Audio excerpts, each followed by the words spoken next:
on. Let's start off with the 65 game rule. Now, Nikola Jokic went down with an injury, ended up being something they said he'll be reevaluated on in 4 weeks, which is like a blessing because when he went down, Jokic don't go down often. He's an Iron Man. He very rarely misses minutes, misses games and stuff. So when he went down, it was like, oh snap. Because in my mind, the Denver Nuggets are number 2 in the league when it comes to my overall contention teams. And when he went down, I was like, just don't be nothing serious. Don't be nothing serious. And 4 to 6 weeks is what they're saying. 4 weeks to evaluation and maybe 2 extra weeks after that. So we'll see.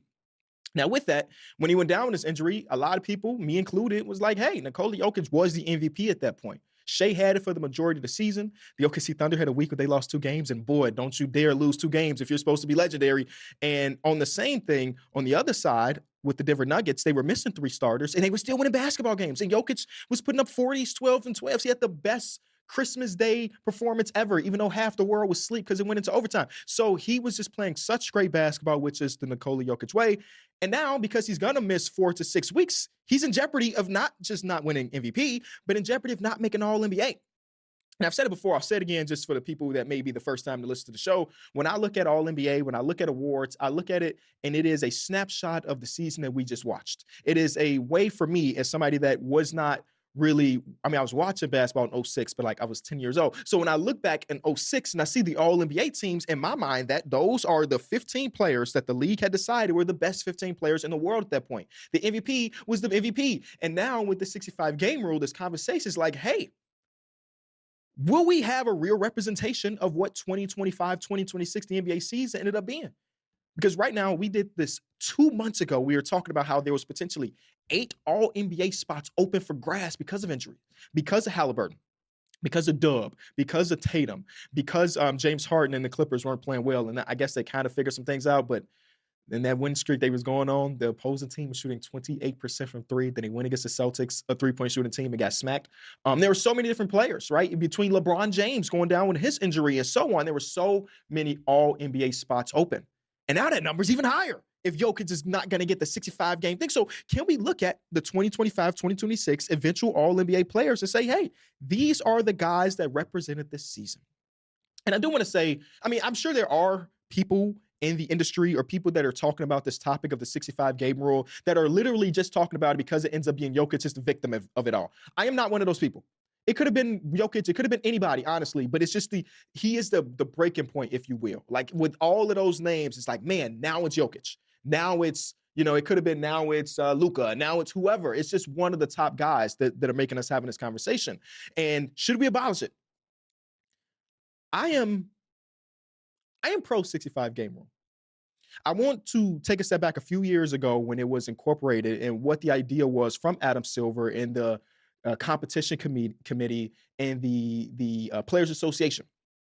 Their goal was to get it so that the superstar players, the best players in the world, weren't low managing, which was a conversation for what felt like 8 years leading up to the 65 game rule. It wasn't about penalizing players that were going through injury. It was about low management. It was about rest. And it was about, the kid that gets to go to one game this season to see the Lakers, and it just so happened that this is a game that LeBron James is resting, and I'm just using him as an example.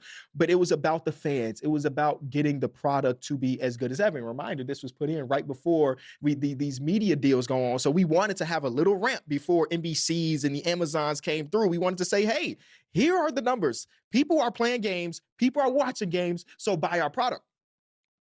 And for the most part, with that being the true intention to get players to play on a daily basis, it succeeded. We saw 30% increase in games played from superstar players the year before this was incorporated to the year after.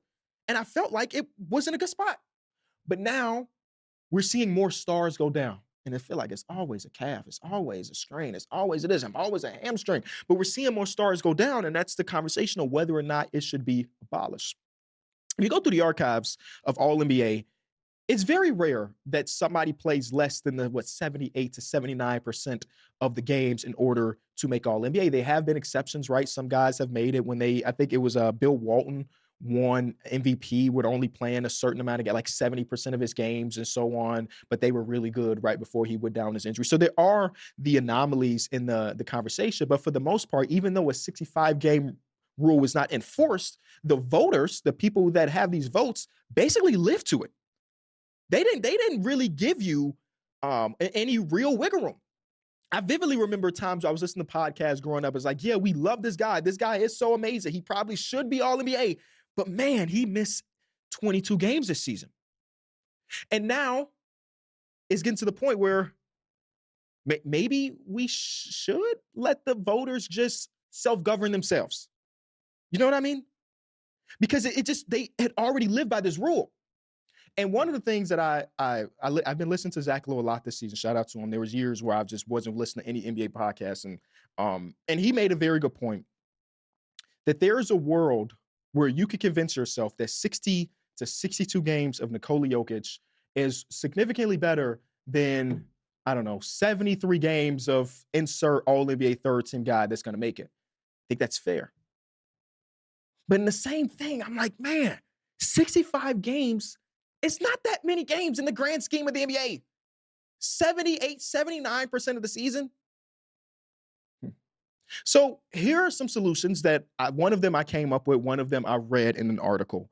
The first one is that the 65 game rule only matters for overall awards. So yes, you can't win MVP if you got 60 games in the season, that's pretty normal. You can't win DPOY with only 55 games. Sorry, Wemby. Sorry, it can't be you. But when it comes to all NBA, the 65 game rule only matters on first team and second team. I don't hate that idea. Because I'm trying to think of some third team guys, and this is just off the top of my mind. This is not even my script. If Alperen Sengun is there, shout out to Alp. I mean, he went down with an injury the other night, and it felt like the entire infrastructure of the Houston Rockets fell, and KD can't do everything by himself. If it's Sengun in his season in third team versus Nikola Jokic in 60 games, I think we kind of just want to give it to Jokic and let him be like a part of the history that tells you what this season was about. So I'm mad at that idea. It opens up ways for a guy like Victor Wembanyama, who I don't know how many games he's going to end up with. And a lot of this is contingent on like this injury for Nikola Jokic only being something that leaves him out for the 4 to 6 instead of it being 8 to 10. Because if Jokic plays 55 games, then like I don't even think there should be a conversation, even though he is as great as he is. I feel like there has to still be some level of threshold. And the one that I came up with, and I don't even know if this makes sense. This is just one of those things that's been in my mind over the last couple of days as a lot of people have been having these conversations. Is there a world where we have some type of injury exemption? Because remember what the idea of this was. The idea behind the 65 game rule was to get it so we don't get resting and we don't get load management. But if you have a guy like Nikola Jokic who already has the ideas of people of the idea of Nikola Jokic that he's going to play, if we have some type of injury exemption where we know that the games that he missed was literally because he cannot play and it wasn't because he was resting or it wasn't because he was load managing, can we have an injury exemption if you're 5 to 8 games off of that 65 game rule? You have to prove that the injury that you have this exemption for is a legitimate injury. It can't just be like a contusion, which does hold people out occasionally, but you need like a doctor's note that say, hey man, Nikola Jokic wanted to play these last couple games that would have got him over 65 games, but unfortunately his knee exploded. Not in his case. So can we have something like that? Because there is a little clause in the contract that says like you could go to the league office and you say, hey, we were at 63 games, but 2 of these games that we missed were extreme circumstances and they might let you be eligible. But injury exemption could be interesting.